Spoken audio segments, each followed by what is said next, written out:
Dame un segundo, ahí lo está haciendo, ahí lo está trayendo de nuevo. Creo que estamos de nuevo al aire, así que no sé. Estamos. ¿Será que tengo una nube negra en mi cabeza? Estamos en el aire, vamos, voy a chequearlo. Voy de nuevo. Yo creo que volvimos ahí. Vamos a verificar. Oye, ayer con Juan y hoy Ah, conmigo. sí, pero no importa, porque volvemos.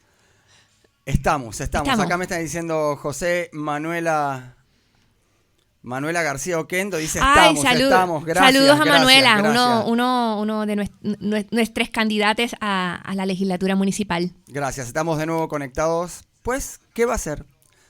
Estamos, ¿no? Estamos ahí, sí, acá me están verificando que estamos ahí, estamos. Belkis también, Montes, Almonte. Pues estábamos en esta gente joven que vuelve y yo quería reafirmar esto diciendo, estamos, sí, que si nosotros compramos la comida que se está produciendo localmente en grandes cantidades y dejamos de tener este síndrome del cepillo de diente, que yo lo llamo, tú sabes que vas a la mañana a lavarte los dientes y te dice este cepillo ya no sirve más, pero a la mañana siguiente vas y de nuevo está el mismo cepillo, porque te olvidas de cambiar el cepillo y de ir a la farmacia a comprar un cepillo nuevo. Pues si dejamos el síndrome del cepillo de diente y empezamos a consumir masivamente la comida que se produce localmente, pues imaginen que el precio va a bajar y vamos a estar dejando el dinero dentro y arriba de las mesas de Puerto Rico. Y comiendo mejor, más saludable, ¿verdad? Ni hablar. Aquí ha sido, en los últimos años hemos logrado avanzar, pero no lo bastante en la concientización del daño que representa la utilización de tóxicos como el glifosato, que es tan festivamente usado en el país por los mismos municipios. Es algo que promueve el gobierno y aún productos que llegan de otros países como algunas regiones de República Dominicana son lugares donde también se abusa del glifosato en la medida Sí, en que... por esto de ganar tiempo y de yerbar más rápido. Mira, cuando tú tiras esos químicos en la tierra, o sea, estás dañando toda la tierra. Llegan a los cuerpos de agua, así que el efecto contaminante se multiplica y es posible. A unos antes nos decían, lo que quieren es que la gente vuelva a sembrar caña. Bueno, no caña, ¿verdad? Queremos que la gente siembre cosas que podamos consumir y que esas grandes extensiones de terreno maravillosas que están en manos de esas transnacionales como Bayer y Syngenta estén en manos de puertorriqueños que produzcan, porque esas semilleras no consumen ni un plátano, no cultivan ni un plátano, ni un guineo, ni una china, ¿verdad?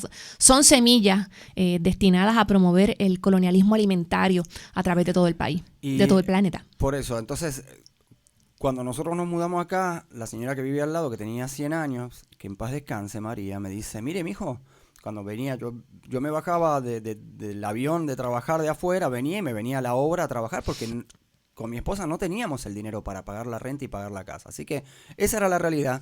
Yo venía aquí a la obra y me dice, mire, junte agua de lluvia, porque así no se queda sin agua. Y cuando terminamos la casa dije, yo voy a juntar agua de lluvia. Y tenemos agua de lluvia, se corta el agua y tenemos agua de lluvia. O sea, la gente del siglo XIX y del siglo XX pensaban cómo y se preparaban. Porque yo soy de los que creo que no hay que preocuparse, hay que ocuparse. Y eso es lo que estamos viendo en este gobierno en particular, que viven preocupados porque no se ocupan. Y porque además tienen un nivel de corrupción gigantesco como nunca he visto antes. O sea, a mí me sorprende. Llevo 24 años en la isla y a mí me duele esto que estoy viendo. O sea, todo este proceso. Y quería mostrarte unas imágenes. Yo sé que te voy llevando. Yo canso, a mis invitados los canso, así que no te preocupes. Si sales cansada, es normal. Voy a ir a mostrarte. Dame un segundo, voy a ir acá. Estamos en vivo. Y quiero mostrar estas imágenes que estamos acá.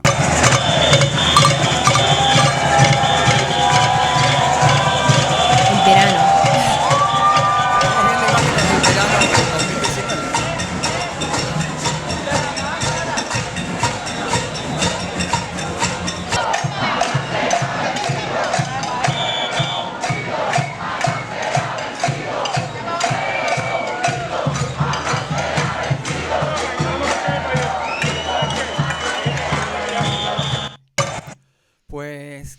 emociona ver ese mar de bandera. Estas son imágenes de Ana Astor Blanco, mi compañera, que fue todos los días porque estaba indignada. Y ella nunca había participado tan activamente en política y me llamó el día de la renuncia llorando, diciendo lo logramos. Me gustaría una reflexión. ¿Qué es lo que tú has leído de esto que pasó? ¿Cuál sería tu análisis? ¿Cuál es el análisis del Partido Independentista puertorriqueño del verano del 2019? Primero, lo que comentas de Ana. Gente que nunca en la vida se había planteado la acción política, salir a la calle, protestar, tomar una postura de confrontación, lo hizo. Y en ese proceso, siendo protagonista la gente joven, que aquí muchos daban por perdido, de que a estos muchachos no les interesa nada, están en... Estos revolucionarios, sí, siempre rompiendo. Están en Instagram, pero no hacen ninguna otra cosa. Los millennials. Salieron a la calle con un reclamo específico, oye, exponiendo su seguridad, porque todos sabemos lo que pasaba cuando daban las 11 y mandaban la Constitución a dormir, y era a repartir palos y gases lacrimógenos, y se mantuvieron ahí un día, otro día, otro día. Yo creo que eso nada más es una ganancia inmensa, que naciera esa conciencia política de tanta gente joven, que se tiraran a la calle a aquella marcha inmensa en el Expreso. Allá había gente de todas las creencias políticas. Allí había gente diversa, pero que quería exactamente una sola cosa: la renuncia de Ricardo Rosselló. Entonces tiene la acción con la unidad de propósito y la posibilidad de triunfar. Y triunfamos, claro, con sus bemoles, ¿verdad? Porque de lo que estamos hablando es de que se sucedió Pedro el Breve y luego Wanda, pero fue una victoria inmensa. Wanda la paracaidista. Wanda la paracaidista. Pero fue una gran victoria para el país, no solamente por esa ganancia política de desbancar al que estaba en la fortaleza. Yo creo que la gran ganancia es ese sentido de posibilidad que esta generación no conocía, porque el antecedente inmediato había sido Vieques. Y muchos de estos jóvenes que estaban en la calle en el verano no tenían... eran muy chiquititos. Muy chiquititos. Eran sí. muy chiquititos. Entonces son jóvenes que se han formado en un país, desde que tienen conciencia, este país está en quiebra. Desde que tienen noción de que llegará un momento en que habrá que tomar las decisiones adultas, piensan que probablemente se tengan que ir sin querer hacerlo. Tendrían que emigrar, abandonar su país. Ese es un esquema mental, ¿verdad? Un esquema espiritual, si se le quiere llamar, un escenario espiritual completamente distinto al de mi generación, que ya yo voy a cumplir 52 años, así que es distinto y creo que es razón de mucha esperanza, y lo estamos viendo. Nosotros hacemos campaña en el PIB de una manera muy modesta, ¿verdad? No tenemos los recursos para las tumbacocos y la cosa, o sea, los focos del coronavirus. Nosotros no estamos en eso. Nosotros hacemos campaña casa a casa, que es la mejor manera también, porque el país no está ni en la caravana, ni en el Capitolio, ni en la estación de radio, ¿verdad? Y también creo que hay una sensación ya de hartazgo de ver al que se monta arriba, que es como, mira, deja de hacerte el payaso o el reggaetonero y ponte a caminar la ciudad y ponte a trabajar por nosotros en vez de estar ahí. Que tiene una cosa como medieval, o sea, cuando llegaban los lores en el caballo, decían, largueza, y repartían moneda. Pues ahora es en la wincha, ¿verdad? Ahora es en la tumbacoco, pero tiene un aire un poco medieval esa cosa. Exacto, o sea, yo creo que la gente yo creo que han subestimado a los millennials y a la generación X. Y es una generación que sí, puede ser que tú creas que no tienen esa actitud o no son tan, lo voy a poner, disculpa mi expresión, no son bocones, son gente que se instruye, están con su celular, se comunican bien rápido, pero son gente informada y educada. Mucho más educada quizás que la persona que está arriba de la tumbacoco. Oh, caramba, pero bueno, es como dice Fernando Martín, la Constitución lo único que pide para ser legislador es saber leer y escribir, y a nadie le han hecho el examen. Así que puede haber pasado cualquier cosa. Y yo creo que otra cosa que se subestima es la forma en que operamos como país y la influencia que esos jóvenes, que los millennials, tienen en las conversaciones con su familia, con su padre y su madre. Nosotros que vamos casa a casa, aquí todavía se toman decisiones políticas colectivas, familiares. La gente se sienta a comer y dice, ¿y tú qué crees? ¿Y esto qué pasó? Y mira el escándalo, y mira qué vergüenza de las primarias. Todavía existe un nivel de comunicación y estos muchachos que, como tú dices, están informados, están al día, tienen una capacidad que no se puede subestimar de influenciar a la generación que les precedió. Que de hecho fue lo que pasó en el verano del 2019.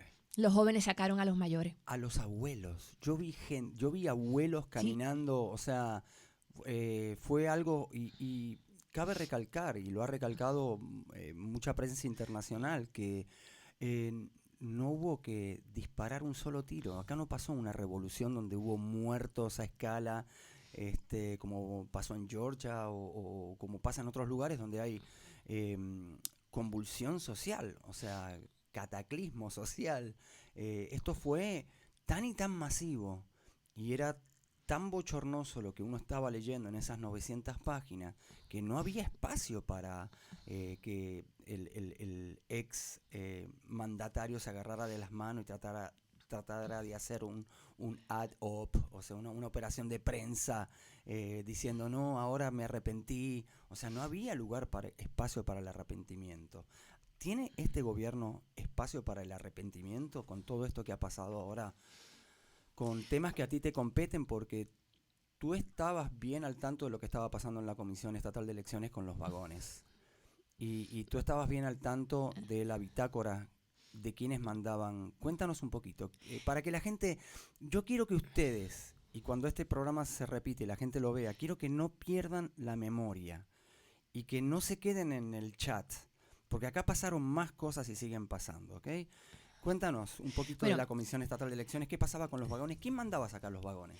Pero, cuando yo llegué de comisionada, y el comisionado alterno fue Adrián González, nuestro candidato a la alcaldía que estuvo aquí contigo, primero empezamos en medio de algo muy convulso, porque fue la presidencia del juez Rafael Ramos, que se tuvo que ir como a las 2 semanas por otro chat, donde se descubrió que cuando él era juez electoral a cargo de una comisión electoral local, tenía intercambios de textos con sus compañeros del PNP que indicaban una disposición a manipular el ejercicio electoral. Así que se supone que seas imparcial. Que se supone que sea imparcial. Se supone. ¿Qué pasa? Cuando llega el huracán, la Comisión Estatal de Elecciones, el Centro de Operaciones Electorales, se convierte en un centro de acopio y además en el lugar de residencia temporera de militares estadounidenses que estaban aquí haciendo distintos trabajos. Que a mí siempre me llamó la atención como el cuerpo de ingenieros, que es como que Dios menos uno y pueden levantar ciudades y puentes en 2 días. Pero acá nada. Decía que era difícil llegar a Comerío y que no podían poner la luz en Comerío. Exacto. Pero bueno. Y pueden entrar a Bagdad en 48 horas, pero tardaron 2 semanas en venir a Puerto Rico y lo primero que hicieron fue tirar papel toalla, señores. Así que ahí tienen a los todopoderosos. Pero bueno, esa gente se quedaba allí y eso estaba bajo el control absoluto del Partido Nuevo Progresista. La comisionada electoral era Norma Burgo y se politizó de una manera repugnante la distribución de los suministros que tendrían que haber llegado a la gente que realmente los necesitaba. Y muchos de ellos fueron eventualmente almacenados en unos vagones, ¿verdad?, en la parte de atrás de la comisión, donde realmente nosotros no tenemos participación de lo que ocurre, hasta que se descubrió que allí había comida y otros suministros que debieron haber llegado a la gente y misteriosamente salieron bajo el manto de la oscuridad de la noche en camiones que eran conducidos por choferes que venían directamente desde la oficina de la primera dama o del departamento de corrección, cuyas oficinas están justo al lado del Centro de Operaciones Electorales. Todo eso se documentó en una investigación que el PNP trató de detener en los tribunales. O sea, nos llevaron a nosotros al tribunal. A ustedes los demandan, escuchen bien, a ustedes los demandan por ustedes estar diciendo, mira, se están llevando los suministros que se supone que se repartan. ¿Qué está pasando? Tuvimos que ir al tribunal para demostrar que como partidos de oposición en la comisión teníamos, no digo yo el derecho, caramba, la obligación de investigar y documentar lo que había ocurrido con cosas que tenían que haber llegado a la gente que les necesitaba.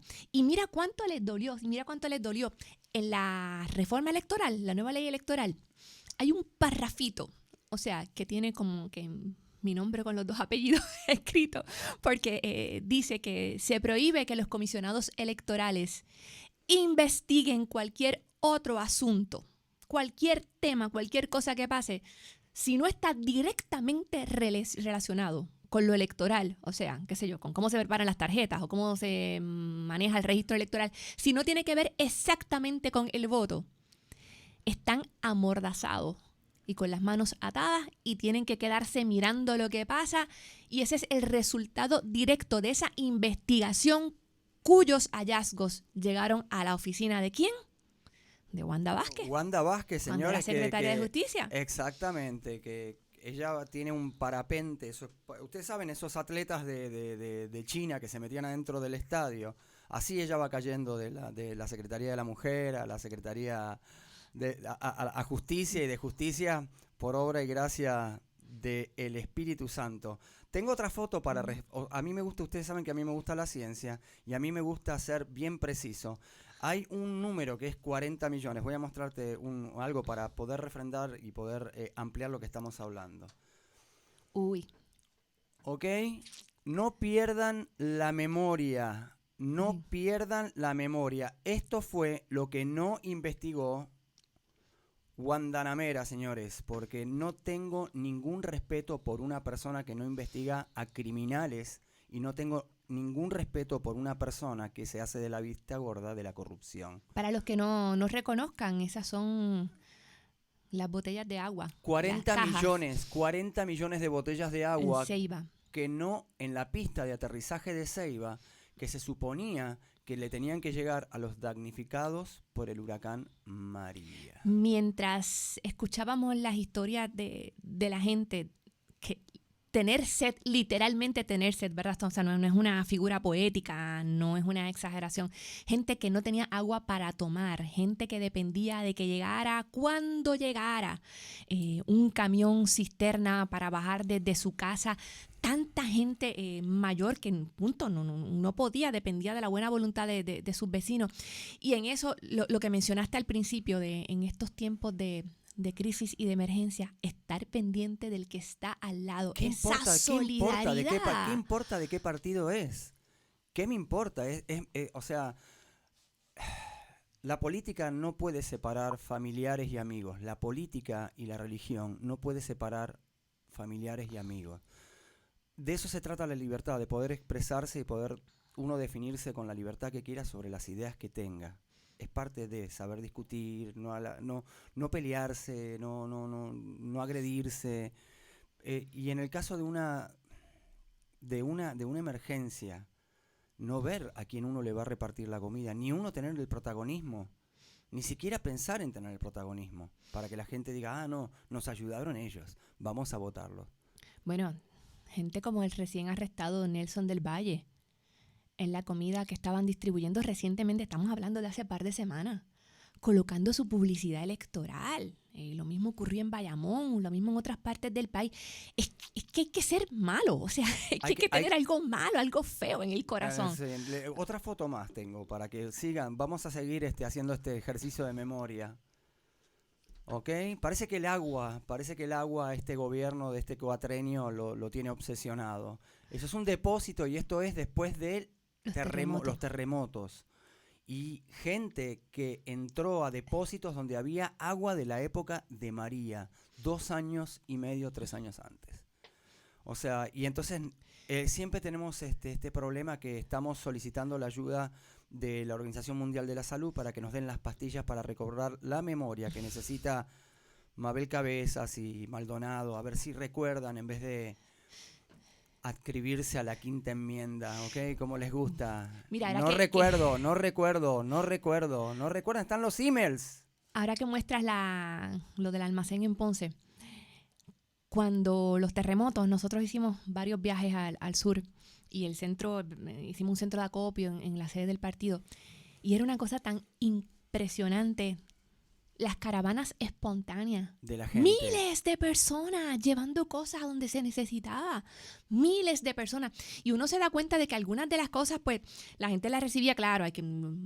Nosotros estuvimos en Guánica, por ejemplo, en el barrio La Luna, allí no quedaba casa intacta, no quedaba la gente viviendo en los patios en unas condiciones terribles, aterrados, con un trauma horrible, y no dejaba de temblar. Pero además de la pobreza causada por la pérdida de la casa, la pérdida del trabajo. Guánica se quedó, ¿verdad? Sin lugares para trabajar, sin escuela, sin nada. La pobreza permanente, la gente que agradece que llegues al barrio con pañales para adultos o con fórmula para los bebés, porque es que aún sin terremoto y aún sin temblor no tienen con qué. Entonces, yo creo que de los mayores pecados de la política de quienes han gobernado el país es la falta de honestidad sobre lo mal que están las cosas, sobre la realidad que vive la gente, sobre lo mal que se ha hecho todo. Y te digo esto porque ahorita me preguntaba si el gobierno tenía, ¿cuál fue la frase que usaste? Posibilidad de redención o de algo por el estilo, dijiste, de arrepentimiento. Mira, yo me crié, ¿verdad?, en la cultura católica, en papi y mami, personas muy religiosas. Si no hay aceptación de la culpa, no puedes seguir en el proceso completo hasta el arrepentimiento y el perdón. Y aquí no hay disposición alguna de ver con transparencia, con claridad lo que está sufriendo el país. Y yo creo que hasta que eso no se dé, no vamos a poder avanzar. Ok, quiero mostrarte otra foto más porque esto es Recordando el Hoy se llama, ¿ok? No es Recordando el Ayer, se llama Recordando el Hoy. Vamos con otra foto. Ahí tienes otra foto más, ¿ok? Ahí lo tienen. Esto todavía es escombro público. ¿Ok? Ahí tienen. ¿Qué hacemos? ¿Cómo hacemos?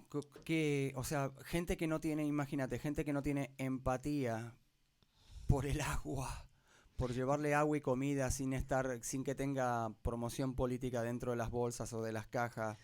Esto es el estado que quedaron las escuelas en el sur de Puerto Rico. Y muchas escuelas cercanas a donde estuvieron los terremotos también están en condiciones paupérrimas. Y al día de hoy, esto fue 7 de enero. Al día de hoy. 5, 6 meses atrás, 7 meses atrás. Hay unas escuelas que sabemos que no pueden reconstruirse, ¿verdad? Peñuela, Guayanilla, Guánica, tienen escuelas que no pueden reconstruirse. En el piso.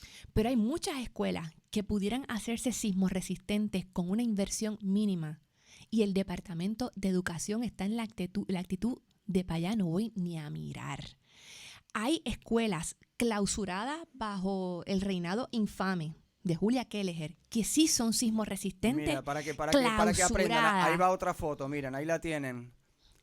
¿Ok? Ahí la tienen. Uy. Pero tú tienes un archivo de terror completo ahí. Sí, no, vamos a recordar. Esta entrevista significa recordar porque yo quiero que la gente, cuando vaya a votar, no vote por ósmosis. ¿Ok? Quiero que la gente recuerde muy bien que esta persona que están viendo en pantalla tiene un montón de carguitos federales, ¿ok? De corrupción. Y cerró 300 escuelas en Puerto Rico. Cuando tú laceras la educación de un país porque dices que no tienes 6 millones, pero... Y se demuestra que matemáticamente no suma el ahorro para compensar por lo que se pierde. Y ahora están corriendo, contratando a todo el mundo. Y ¿saben qué? Mucha de la gente que ustedes dejaron en la calle porque cerraron las escuelas, esa gente se fue para otro lugar a buscar trabajo, a Estados Unidos, normalmente, ¿no? Por esto de la ciudadanía. Y ¿saben qué? Ahora ustedes están corriendo tratando de contratar a diestra y a siniestra porque se quedaron sin el personal, sin la gente joven, sin la sangre joven que necesita Puerto Rico para levantarlo y echarlo para adelante. Y tristemente lo que pasó con las escuelas y luego la pandemia, ¿verdad? La imposibilidad de reunir a los grupos y de volver a la educación presencial, en cierta manera le sirven bandeja de plata a los promotores del desamparo de la educación pública, la culminación de uno de los proyectos más malvados. Yo vengo de escuela pública. En Adjuntas todo el mundo iba a la misma escuela. Yo también vengo de escuela pública. Todo el mundo estudió en la José Julián Acosta. Todos aprendimos a leer, todos los del pueblo, en la José Julián Acosta. El hijo del doctor, los hijos de la maestra, la hija de la consejera, todo el mundo. La educación pública es el gran democratizador en una sociedad. La educación pública es tú decir, yo pongo los recursos de todos, los de todo el país, a disposición de todos los niños y niñas para que todo el mundo aprenda en igualdad de condiciones. Lo mejor del país, para todo el mundo, el rico, el pobre, el empleado, el desempleado, que los hijos de todos nosotros puedan estar en la escuela pública. Ese proyecto de desamparo de la educación había empezado desde mucho antes de que llegara Julia Kelleher, porque hay que recordar, tú decías, lo de hoy, lo de ayer y lo de antes de ayer. Escuelas sin materiales, maestros que nunca se nombraban. Cuando nosotros fuimos después de los terremotos a Guánica, el párroco, Padre Segismundo, nos decía, no, si ahora todo el mundo viene y le da pena con la escuela. Pero cuando aquí estuvimos 2 años sin maestro de inglés o 2 años sin maestro de matemáticas, nadie se acordaba de la escuela de Guánica. Eso está pasando antes de las tragedias del huracán y de los terremotos. ¿Qué pasa en los salones de clase? No, a mí personalmente el cuestionamiento burocrático se lo dejo para la gente que sabe de mega organización burocrática y cómo reformular un departamento de educación con los billones de dólares que tiene. Pero a mí me interesa saber si ustedes están al tanto de lo que pasa, cuando digo ustedes, los políticos, de lo que pasa adentro de los salones de clase. ¿Qué pasa dentro de los salones de clase? Yo estoy al tanto porque voy a las escuelas. Okay. Si no vas a las escuelas, o sea, yo siempre digo que el exceso de mármol es perjudicial para la salud. O sea, en el Capitolio no vas a encontrar el país. No va a pasar nada. O sea, el sufrimiento del país no está en el aire acondicionado, es más, no está en el no hemiciclo. los necesitamos a tiempo completo dentro de ese edificio. Hay que salir, hay que ver las comunidades. Salgan de ese agujero negro en el cual están y esa burbuja, ¿ok?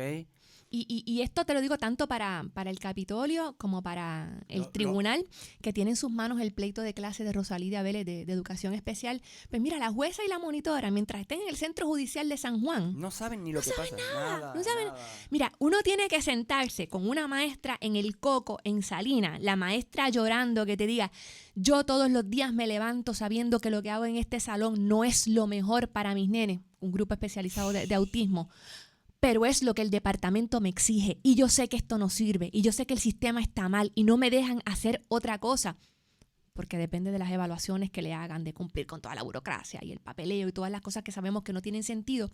Porque como tú dices, mira, aquí todo el tema de la reforma educativa se va en que si cuántas oficinas regionales, que si cuántas secretarias, no. ¿Qué está pasando en esos grupos donde tenemos 25 y 30 muchachitos, la mitad de los cuales tienen diagnósticos, son de educación especial y tienen que ser atendidos por una sola maestra? Que si difícil era presencial, en educación a distancia, todo esto que se está haciendo es una pantomima, esto no es educación. Hay un grupo, sí, mira, hay niños y niñas privilegiados, ¿verdad? Que son autodidactas, que pueden conectarse, que tienen internet, que tienen computadora o que tienen iPad. Claro que hay unos que pueden, pero esa no es la realidad de la inmensa mayoría de los niños y las niñas. Y lo que está ocurriendo ahora mismo es la negación del principio básico de una educación pública accesible. Lo que están haciendo es actuando por miedo, porque ahora hay un miedo doble. Yo detecto un miedo doble. Detecto el miedo de perder tu trabajo en el gobierno, como si estás trabajando en la estructura de educación, porque los niños no están yendo a los colegios, ¿ok? Pero el budget está. Y el otro miedo es de que realmente la educación a distancia funcione. Porque ¿cómo vamos a justificar después que vayan a un salón de clases que se les puede caer en la cabeza porque, ¿ok? La estructura no está saludable o se hizo de forma no idónea. O sea, yo detecto un doble miedo, como que, ¿entiendes lo que te quiero decir? Queremos que funcione la educación a distancia. Podemos proveer, ¿por qué no se puede proveer el internet de prepa? ¿Ok? De alta velocidad a todos los hogares de Puerto Rico de ingresos. Vamos a hablar de una explicación específica. Del cuatrenio pasado, con el Partido Popular en mayoría, yo estaba en el Senado entonces, comenzó a darse forma a la idea de que Prepanet, para los que nos escuchan, Prepanet es una subsidiaria de la Autoridad de Energía Eléctrica, que ha sido la que creó la infraestructura de fibra óptica de la que ahora dependen los proveedores privados. Pero eso se construyó con dinero del pueblo de Puerto Rico y el titular es el pueblo de Puerto Rico a través de Prepanet. O sea, vamos a hacer recapitular. Nosotros cuando pagamos la luz, ahí hay un dinero, ¿ok? con el que se montó esta compañía de internet de alta velocidad Así a es. través de la electricidad, ¿ok? No tendríamos que estar de rodillas, No, ni tendríamos que estar suplicando que la gente que tiene bajos recursos pueda tener acceso al internet. pero sí lo tenemos que hacer. ¿Por qué? Toda esa infraestructura, repito, propiedad del pueblo de Puerto Rico. Quienes la utilizan son los proveedores privados y de manera específica lo que empezó a planificarse, por esto es que Populares y PNP, de verdad, gemelos separados al nacer. Lo que empezó a gestarse el cuatrenio pasado se concretizó este cuatrenio con una ley que prohíbe que el gobierno, que es el dueño de la infraestructura, de servicio al detal, ofrezca la internet de alta velocidad, porque dicen esos genios de la política y de la tecnología que eso es una competencia desleal para gente como Claro o cualquiera de los otros proveedores. Nosotros recientemente... Yo creo que todo el mundo, o sea, se pueden sentar a la mesa y buscar una ecuación que no deje fuera, o sea, realmente todo empieza por la ciencia. No tenemos censo, no tenemos censado Puerto Rico, no sabemos cuánto gana la gente, no sabemos, o sea, la gente tampoco está abriendo la puerta a la gente del censo. O sea, entonces yo creo que todo este problema se resuelve sentándose a la mesa con la industria privada y con la necesidad de aquellos que no tienen el recurso ni siquiera de poder aplicar a tener internet en su casa porque no tienen el dinero en la industria privada. Y en medio de la pandemia se radicó un proyecto, lo radicó Juan Dalmau en el Senado y Denis Márquez en la Cámara, para garantizar acceso gratuito a todas las personas que necesitan internet. Porque es que hay que entrar con los tiempos. No puedes hablar de educación pública. Te voy a pedir si bajas el micrófono un poco porque no te vemos la casa. Gracias. No podemos hablar de acceso a la educación pública si tienes que pagar, lo tiene que pagar el maestro, lo tiene que pagar el estudiante. El trabajo, toda la gente que está trabajando desde la casa, depende de pagar ellos su acceso a internet. Entonces, dentro de la pandemia, esta es una realidad apabullante sobre la cual hay que hacer algo.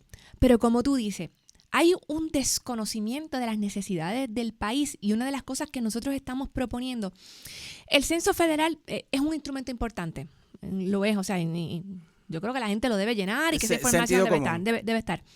Pero el censo real tiene que depender de las comunidades, porque no es solamente que me sirva saber quién vive en esa casa, qué edad tiene, cuánto gana. ¿Quiénes en el barrio Aguilarte de Adjuntas tienen problemas de movilidad y necesitarían ayuda en caso de un desastre natural? ¿Quiénes van a necesitar acceso a medicamentos como ocurrió durante María y parcialmente durante los terremotos? Gente que no tenía acceso a sus medicamentos de mantenimiento, cosas de las que necesitan para vivir. ¿Dónde tenemos a la población con diversidad funcional que después de los 21 años no va a recibir más ningún servicio del Estado? ¿Cómo llegamos a esa gente? Y una de nuestras propuestas municipales es que son las comunidades. Hay que ceder parte de ese control que quiere retener el Estado. Y que las comunidades se conozcan. Y se puedan autogestionar, como hacemos aquí en la calle Tito Rodríguez. Así es. Donde sabemos quién no tenía para comprar velas, ¿ok? O sea, saquémonos el velo de esto del primer mundo, el segundo mundo, el tercer mundo.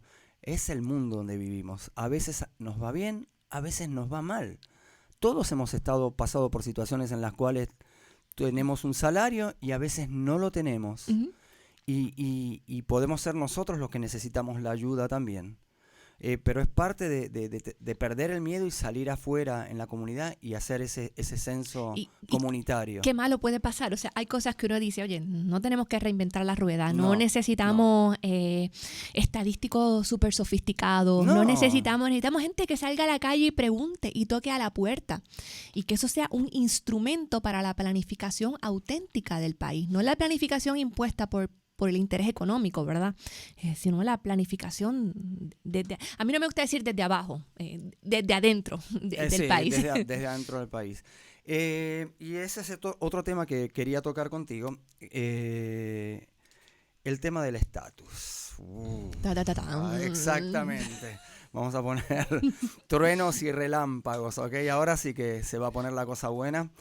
Yo estaba analizando una historia bien compleja, porque no vayan a creerse que la historia, se lo digo a la gente que está fuera de Puerto Rico, la historia de Puerto Rico es bien compleja.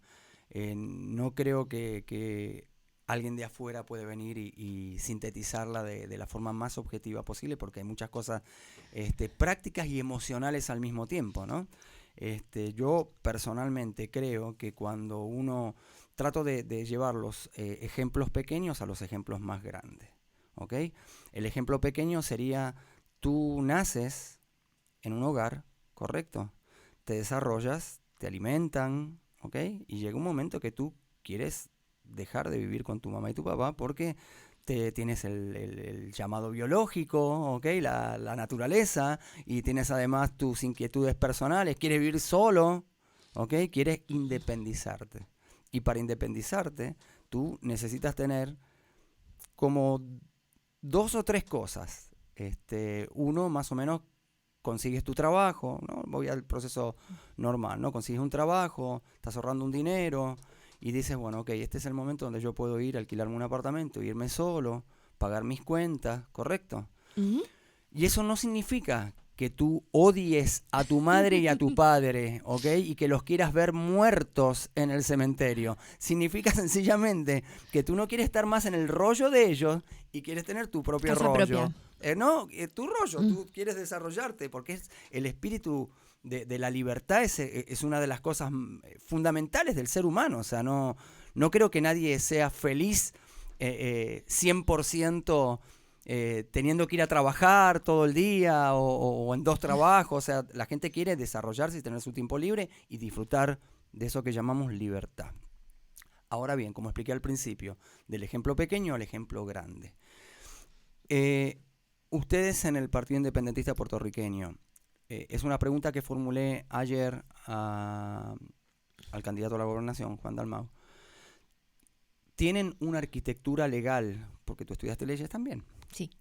Y para poder llegar a ese punto, tenemos que hablar también de tener cómo suples la arquitectura legal que tenemos ahora, qué derechos tú le garantizas a la gente, ¿ok? Porque eso es lo que la gente quiere saber. Ok, voy a hacer un país, tú me vas a quitar todos los derechos, me vas a poner, esto va a ser un totalitarismo. O sea, ese es el miedo real que tiene la gente, sí, ¿no? O sea, la gente que ya trabajó, tiene su casa, tiene sus hijos estudiando, tienen sus carros. O sea, tú no le puedes decir, bueno, no, ahora todo el mundo a cortar café. O sea, no estamos en los años 70, estamos en el siglo XXI. O sea, ¿qué derechos tú les garantizas? ¿Cuáles vas a ampliarles? ¿Y con qué dinero vamos a sufragar, o se va a sufragar, el hecho de poder tener ser un país, ¿no? Y yo primero, un poco para aclarar también lo que es la postura general del partido. El nuestro es un partido socialdemócrata, así que esas estructuras de expropiaciones masivas, pues eso nunca fue parte de la filosofía del Partido Independentista. Curiosamente, ha sido parte de la gestión del Partido Popular y del Partido No Progresista. Vuelvo al ejemplo que te mencioné ahorita de San Mateo de los Cangrejos, aquí bien cerquita. El gobierno expropió un barrio entero. No quedó piedra sobre piedra. La gente rogando para quedarse en su comunidad. Y los populares le quitaron su casa. Destruyeron un barrio histórico para que se levantara Ciudadela y Julia Kelleher pudiera eventualmente vivir allí, para que veas cómo todo... Vivir ahí y cerrar una escuela que funcionaba y darle el parking. O sea, cuidado con quién te mete miedo. En este programa estamos dispuestos a hablar de todo. Podemos hablar de capitalismo, podemos hablar de marxismo, no vamos a tenerle miedo a hablar de nada. Pero volviendo y eso es lo que quiero quitar el miedo. Quiero quitar el miedo para estar objetivo en cómo. Así que nosotros no pensamos convertirnos en lo que ha hecho esa gente de quitarle Bueno, ya el primer miedo, María de Lourdes lo acaba de confirmar. Señoras y señores, no le van a quitar su carro, no le van a quitar su casa, ¿ok?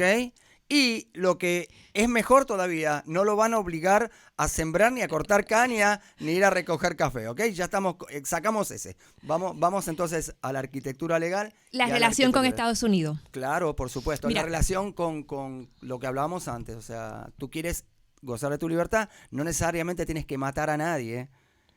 Vamos haciendo separándonos un poco de tu escenario. O sea, no vamos a pensar en los Estados Unidos como nuestro padre y nuestra madre. No. Pero sí. Yo no lo pongo en ese sentido, pero sí. Pero sí Legalmente, Puerto Rico es un territorio, está escrito en blanco y negro. Son nuestros Tampoco podemos, son los propietarios. Son los propietarios. Son los propietarios. O sea, no significa que sean los dueños a perpetuidad. Pero que aquí la gente se escandalizó mucho cuando recientemente Trump volvió a mencionar, porque lo había hecho antes, la posibilidad de vender a Puerto Rico. Bueno, el hecho jurídico es que puede hacerlo. Yo voy a decir algo. Mientras yo viva en Puerto Rico, yo no voy a permitir que vendan absolutamente nada ni a nadie. Y era algo que se había anticipado ya así con todas sus letras desde un informe de la Casa Blanca que se publicó hace tiempo ya, como para el 2015. Pero ¿qué nosotros proponemos? Okay. Nosotros no queremos ser enemigos de los Estados Unidos. Nosotros no podemos ser enemigos de los Estados Unidos. Más de la mitad de nuestra nacionalidad vive en los Estados Unidos. Cuando hace tiempo ya se discutió el proyecto Johnston, que fue un proceso que se dio en Washington del 1989 al 1991. La ley 172. El proyecto 172. El proyecto 172. En el Senado de Estados Unidos se habló de un plan para poder dejar de que Puerto Rico sea un territorio y hablar de soberanía. Y se plantearon diversos escenarios y en el caso de la independencia se trazó un plan de transición de una década en que se contemplaban elementos como lo siguiente: que las ayudas federales que se reciben del Estado de los Estados Unidos hacia el gobierno de Puerto Rico, que han sido muy mal utilizadas, y no solamente en Puerto Rico, yo creo que esto es un problema en todas las jurisdicciones estadounidenses, que en lugar de destinarse para fines específicos que no siempre han cumplido su propósito, yo te diría que en la inmensa mayoría de los casos no han cumplido su propósito, se puedan redirigir para proyectos de desarrollo económico. Te voy a dar un ejemplo de algo que creo que tiene mucha pertinencia ahora. ¿Has visto cómo se ha retomado el tema de traer las farmacéuticas a Puerto Rico? Es un hecho. Es un asunto importante. En Puerto Rico todavía tenemos las estructuras físicas que pudieran servir para eso. Y las intelectuales, porque ustedes inventaron 12 patentes de medicamentos. Ningún pueblo que sea estúpido puede inventar 12 patentes de medicamentos, vivir muy bien de ellas. O sea, tienes que tener un pueblo bien capacitado y calificado en el área industrial. Con el detalle de que las patentes, como pasa siempre, expiran, y eso, en lugar de cerrar unas puertas, debería abrir la oportunidad para la transformación del mercado farmacéutico en que sea un mercado de bioequivalentes y genéricos. Tenemos la gente, tenemos la capacidad intelectual, tenemos los espacios. ¿Por qué entonces la propuesta que se hace ahora es de volver a un modelo que se parezca a las 936 en el que el capital es extranjero, toda la materia prima viene de los Estados Unidos, el producto regresa a los Estados Unidos, la alta gerencia estadounidense? Esta debería ser la oportunidad para plantearnos un proyecto de desarrollo nuestro, con capital nuestro. Ese es un ejemplo de un proyecto de desarrollo económico que se puede incentivar y que no estamos hablando de una cosa extravagante ni imposible, porque la base la tenemos ahí. Eso es uno de los ejemplos que... ¿Qué más pruebas necesitan de que se llevan a todo el mundo de la Universidad de Mayagüez para NASA y para industrias? Para China se están llevando ahora. Yo me he cruzado con chicos de Mayagüez en China, que he ido más de 50 veces, ¿ok? Que se los llevan a un hotel a vivir por un año y le pagan por ser aprendiz en esas compañías, en esas fábricas.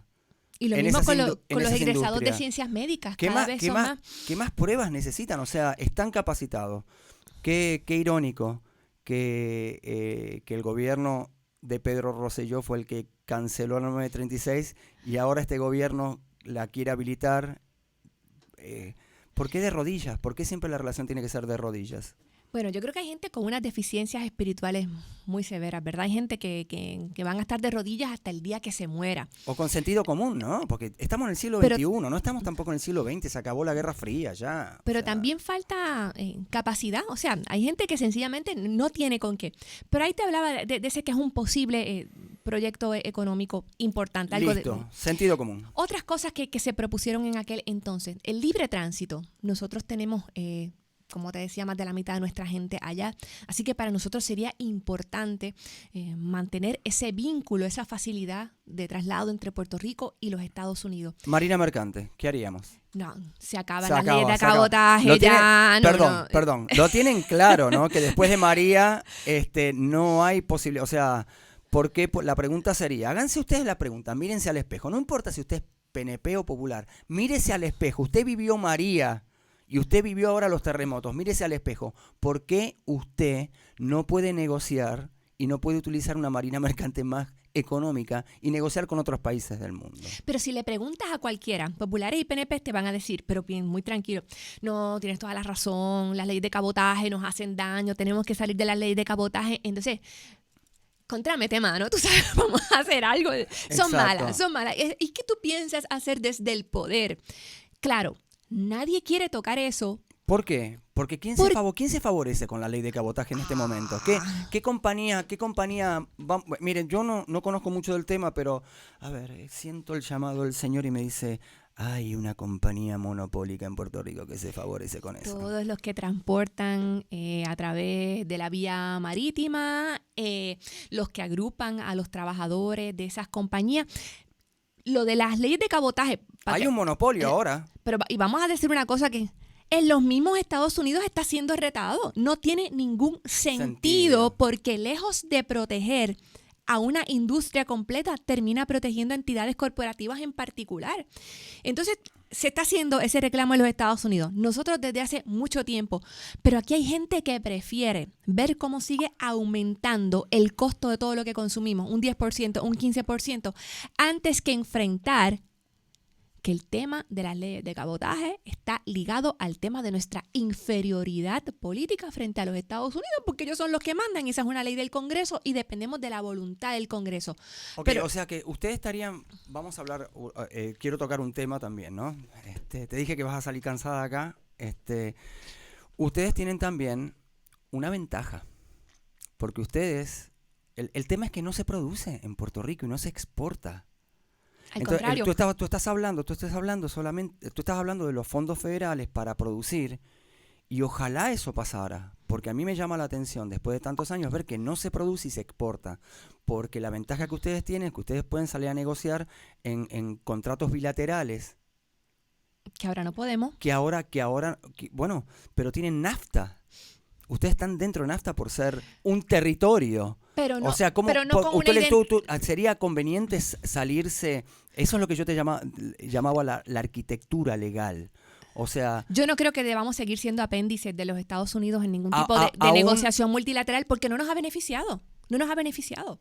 Los Estados Unidos siempre van a considerar, como es perfectamente natural, su interés y el interés económico de las empresas estadounidenses no va a ser el interés económico de los puertorriqueños. Si nosotros queremos entrar, por ejemplo, como se intentó el cuatrienio pasado, en negociaciones con la República Dominicana, ¿verdad? Nuestro vecino, gente con la que tenemos unos vínculos muy, muy fuertes, solamente lo podemos hacer en los términos que les sean convenientes y satisfactorios a los Estados Unidos.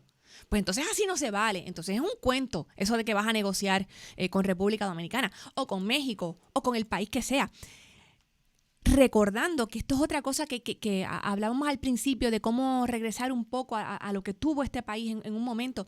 El vínculo con el resto del Caribe. El Caribe no es solamente República Dominicana y Puerto Rico. Nosotros hemos perdido el vínculo con el resto de nuestro entorno natural. Así que para a nivel económico. A nivel económico y en gran medida a nivel cultural también. Pero ustedes son conscientes, porque uno le puede decir a la gente, sí, saldríamos a negociar con todo.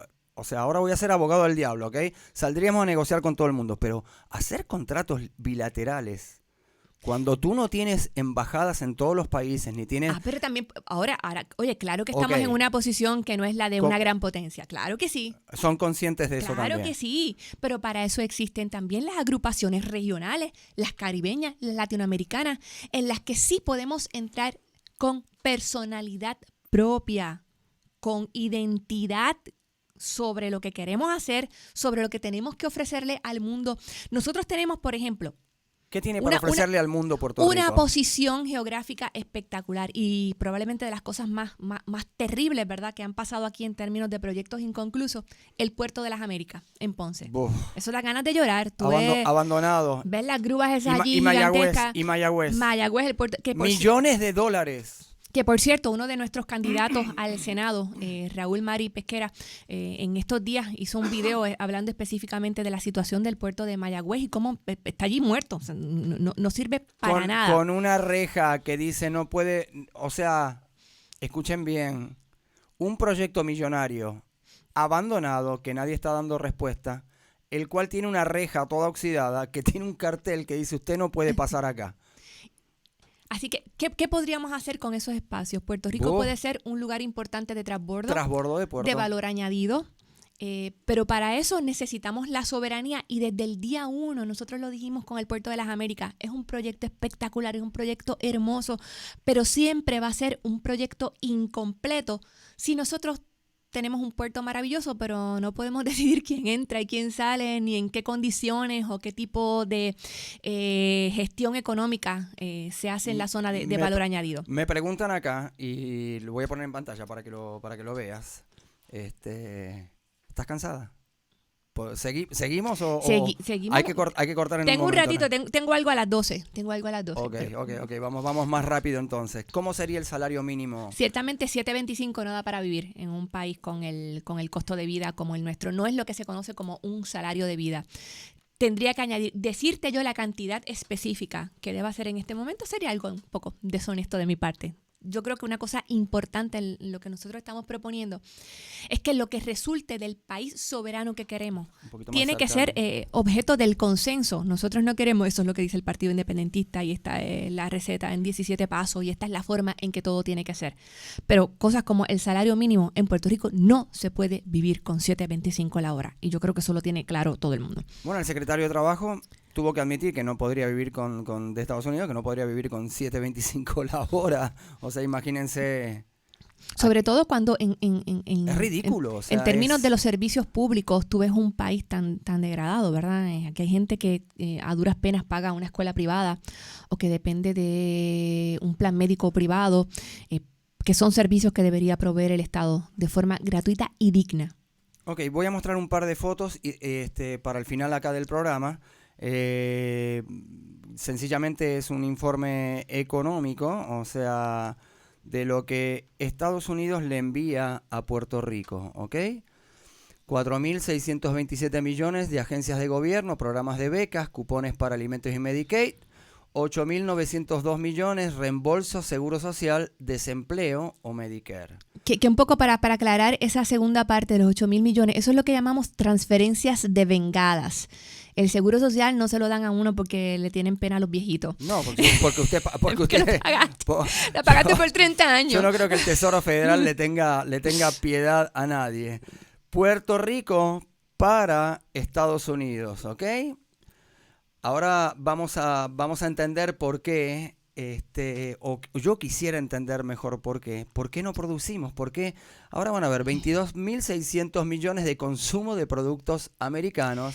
O sea, acá recién ahora se está produciendo el 10% de comida, ¿ok?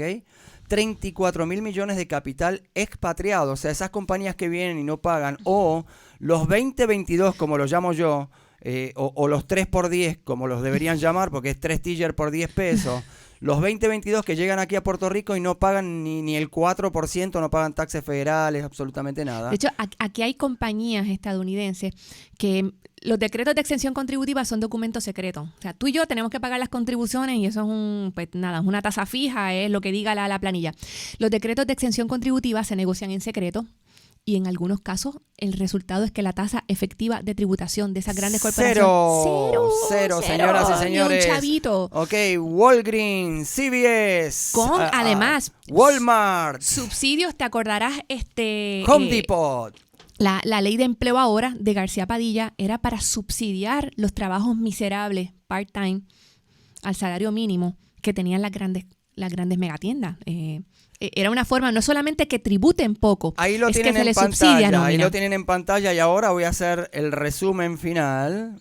Yo sé que hay mucha gente que me va a odiar por todo esto, pero no tengo problema porque en realidad esto es parte de mi ejercicio de la democracia que todos esgrimen. Así que miren, señores, 58.100 millones, 58 billones en ganancias de compañías de afuera. Que esa platita se va a los bancos americanos porque además y muchos gobiernos nunca le han exigido que pongan esa plata en los bancos, en la banca local. O sea, los 2022, los 3x10, 3 tiller por 10 que vienen a Puerto Rico, no se les exige que pongan dinero en la banca local, lo cual para mí es como tirarse un tiro en los pies. Y de ayuda federal entran 13.529. Señoras y señores, ahí tienen los números. Si tiene otra persona que trabaja en Hacienda y quiere comunicarse conmigo y me quiere dar otros números, yo estoy abierto, mi información es pública, me los puede dar. Esto es lo que yo veo repitiéndose una y otra vez en los 24 años que llevo en este país. ¿Y qué es lo que nosotros proponemos? Las corporaciones extranjeras, también para que esto esté claro, no es que queremos que todo el mundo empaque y se vaya, pero que su permanencia en nuestro país sea en unos términos justos, con unas tasas contributivas que reflejen la cantidad de sus ganancias y que les retribuyan a Puerto Rico lo que Puerto Rico le da en espacio, en servicios esenciales, en mano de obra mucho más barata, aún bajo las 9.36, ¿verdad? Que mucha gente recuerda aquí con gran añoranza. El salario promedio de los ejecutivos, de los especialistas, era muy por debajo del que se ganaban sus homólogos en los Estados Unidos.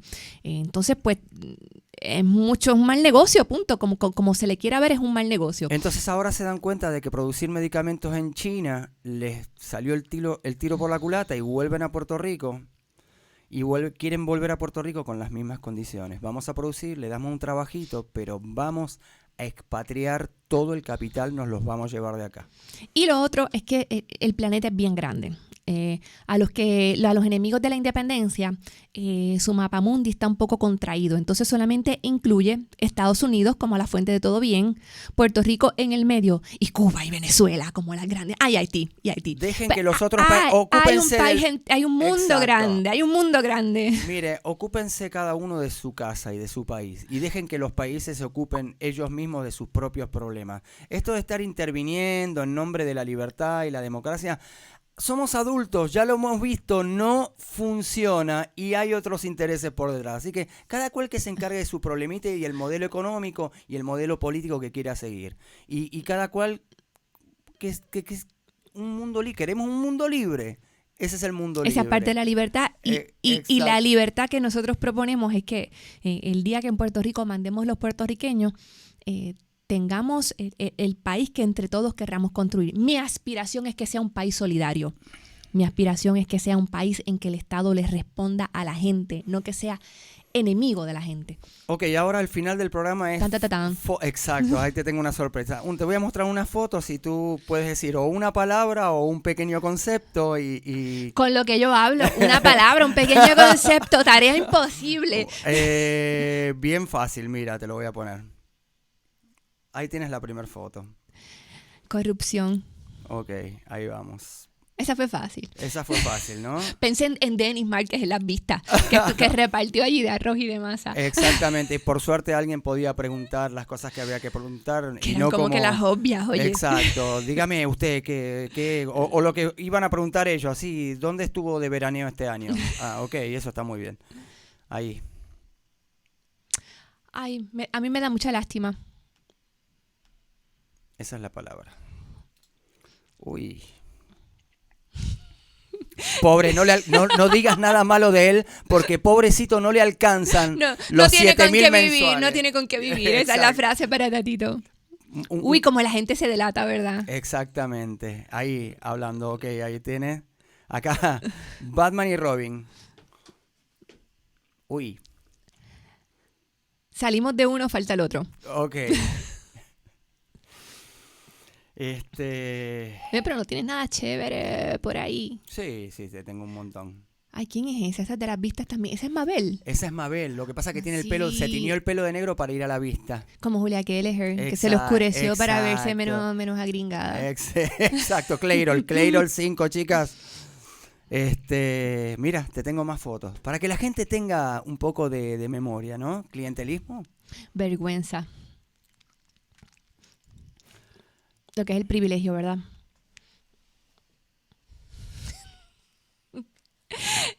Pienso FBI y café. Ok.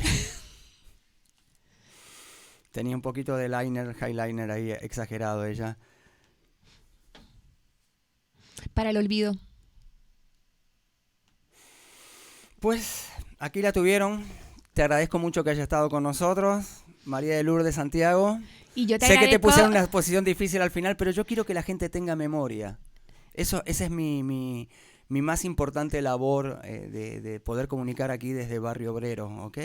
De que la gente tenga realmente memoria y que se paren en el espejo y se miren y digan realmente ¿nos cogieron o no nos cogieron? Hicimos un trabajo el verano pasado. Ese fue el trabajo de la calle. El 3 de noviembre es el trabajo de las urnas. Le vas a hablar a la gente, esta cámara. Gracias. Lo que hicimos tiene que encontrar un cauce político. La política electoral y la política de la calle tienen que nutrirse mutuamente. Yo creo que si no hubiera sido por ese despertar del verano del 2019, no veíamos esa posibilidad de una nueva conciencia electoral en el país. Mi invitación es a que todas salgamos a votar, que votemos bien, que votemos por la gente que tiene trayectoria, por la gente que ha estado ahí.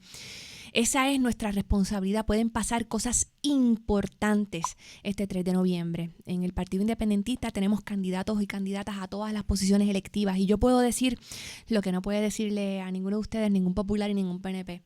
Por esos hombres y mujeres que están en la papeleta junto a mí, por esos casi 1000 candidatos, yo puedo poner la mano en el fuego. Yo sé quiénes son. Yo he estado con ellos 15, 20 años, en las buenas, en las malas, en la calle, en todas las luchas importantes. No deben continuar al margen de la política, deben estar tomando decisiones en representación de la gente. Eso es lo que tenemos que hacer este 3 de noviembre. Estuvimos en la calle, vamos a las urnas. Muchas gracias por esta oportunidad y ahí tenemos un poco de música para suavizar. ¿Estás cansado? No, pero si el día está empezando. Eso es lo que me gusta de María de Lourdes, que va a todas las entrevistas con una energía brutal. Aquí terminamos esta semana con las entrevistas de política, o sea, en este espacio que es sencillamente traer y acercarle al candidato a la gente y que lo conozcan y poder hablar los temas sin miedo, sin cucos ni fantasmas, ¿ok? Con toda la libertad que nos merecemos. Así que nos vamos con imágenes del verano del 2019 para que nos vayamos pensando qué aprendimos y qué tenemos que hacer.